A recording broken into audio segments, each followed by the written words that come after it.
Hi, my name is Rowan Olson, and I will be presenting on using computational methods to identify beta-hairpin conformations in polypeptide chains. So a little bit of background is we're looking to better understand the folding patterns of 12 residue polypeptide chains, and more specifically, we want to understand how polypeptides can fold into beta-hairpin conformations. Now, beta-hairpin conformations, as you can see illustrated on the right over here, are comprised of three specific parts: a beta sheet to begin, followed by a 180-degree turn, and then an anti-parallel beta sheet to the first. Now, these are good non-specific catalysts with wider applicability than a full enzyme, which we go a little more into in the next slide. And we're doing this using two computational methods. One is classical equilibrium molecular dynamics, and secondly, we're using metadynamics, which we'll get into later. So some of the chemistry behind what we're working on. So something new that we're working with is trip-zip structural motifs. In other words, that's tryptophan zippers, they're called. And as you can see in the top right, this is illustrated where tryptophan is in the residues 2, 4, 9, and 11. And because of their hydrophobic properties, this fosters better folding habits for beta hairpins. So that is why tryptophan zipper is the name it's given. So that's something we're looking at. We're also looking at the two residue turn region. Glycine asparagine, proline glycine, and diproline glycine are all things we're looking at. Proline glycine and diproline glycine are both very important. Going back a slide here, we can look. Proline has a naturally bent backbone, which again helps foster this beta hairpin conformation. So that is something we've been looking at specifically as well. Another thing that we aren't looking at necessarily, the experimental group that we're working with at Macalester College is the one, they're the group looking at the specific chemistry here. Something we need to keep in mind though is that there are two residue interaction active sites on this catalyst, specifically histidine-histidine interaction or aspartate-histidine interaction, where either the first histidine or the aspartate deprotonates the second histidine.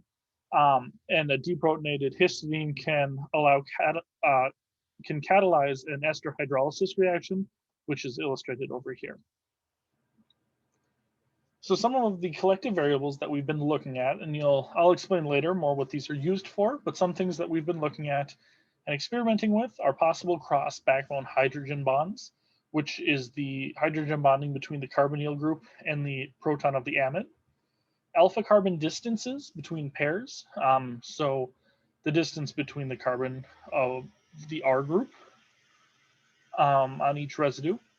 Phi angles and psi angles. The phi angle is the torsion angle between the alpha carbon and the amide, and the psi angle is the torsion angle between the alpha carbon and the carbonyl group. And another collective variable that's a much broader variable to look at is the large torsion angles, which is between the first turn region and last residues. Specifically, the alpha carbons is what we use as our anchor points. And this just gives you a really nice broad look at what the system might look like if you quantify that torsion angle. So firstly, classical equilibrium molecular dynamics is one of the systems that we've been using. So this holds the system at a constant temperature and pressure throughout the simulation. We run at 100 nanosecond simulation times. This is nice because it's a balance between a good sample size, but also it doesn't take too long to sample an entire simulation. And it's also nice because we can simulate or visualize the simulations in a couple different ways. And this is exemplified with these three images. These are all the same image, or not the same image, the same moment in the same simulation, represented in a couple different ways. So it just goes to show some of the variety of ways you can visualize these qualitatively, which is very helpful, especially when we're looking at conformations. But we can also look at these quantitatively. So we use a Python library called MD Analysis, which is used to analyze the simulations. It takes an input of a topology and a trajectory and uses all that information to quantify the entire simulation. So the variables can be tracked and plotted, those collective variables I mentioned earlier. So on the right here, we can see the alpha carbon pair distances. These are two different simulations. The top simulation here the peptide stays folded nice and tight throughout the entire simulation. And you can tell because the distances stay constant and relatively close. Everything stays pretty much beneath 6 angstroms the whole simulation. But the in this simulation down here, the 112 pair, the 211 pair, and even a little bit the 310 and 58 pair, you see kind of start to get a little further apart than what they do up in the top plot, which is just a kind of a quantitative way to notice that, hey, this beta hairpin maybe didn't stay beta hairpin throughout the entire simulation. And another variable is the phi and psi angles. This one happens to be residue 7 of this same simulation. And it plots the phi and psi angles on this Ramachandran plot. Each data point is a different time step. And you can use this information to compare it to known structures of beta hairpins and see how accurate the phi and psi angles stay throughout the entire simulation. Metadynamics is a little bit different of a simulation. It adds energetic bias to the system in order to broaden our sampling, and it tracks and biases one of those collective variables we talked about. One or more, I should say. So on the right here, we can visualize what metadynamics does using this free energy surface and the conformation over time plot here. So as you can see, the sampling begins the simulation in this equilibrium state B, which is just kind of a local minima that a regular equilibrium molecular dynamics simulation may never have escaped from. We might have only sampled in minima B the entire time. But what metadynamics does is it adds energetic bias, which you can kind of think about as filling up this hole, this ditch with physical material, which allows the sampling to sample other parts of the free energy surface. So in this example, you can see for the first 135 time steps, it is sampling in minima B, but it spills over at that time to minima A until about time step 430. And that's when it begins to sample over A and B until about 810 when it spills over into minima C, after which it fills up that hole, and eventually it becomes pretty even sampling across the entire free energy surface. And that's when you know that you have sampled over the entire free energy surface. And you can then take the energy that you added to the system, subtract that out, and you get a pretty good idea of what that free energy surface looks like and where the minima are. So we haven't run a ton of simulations. Most of what we ran was last summer, and we're kind of going to put what we did last summer together with the new information we have this summer.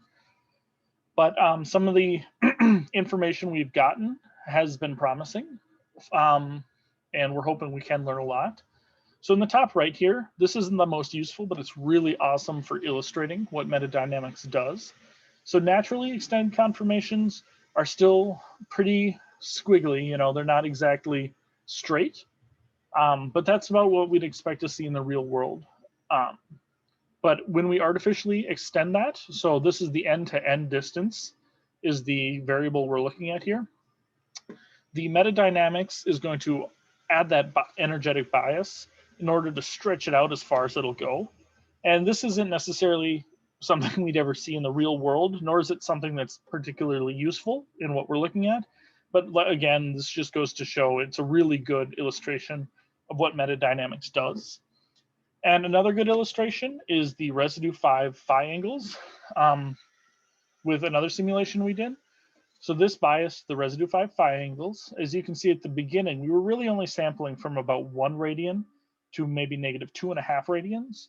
But as time went on, we ended up sampling almost the entire 360 degrees. There's just a little sliver here that really didn't get sampled.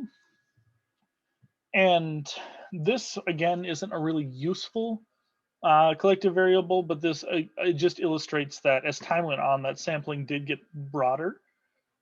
And that energy was subtracted out, and we could construct this free energy surface on the right here.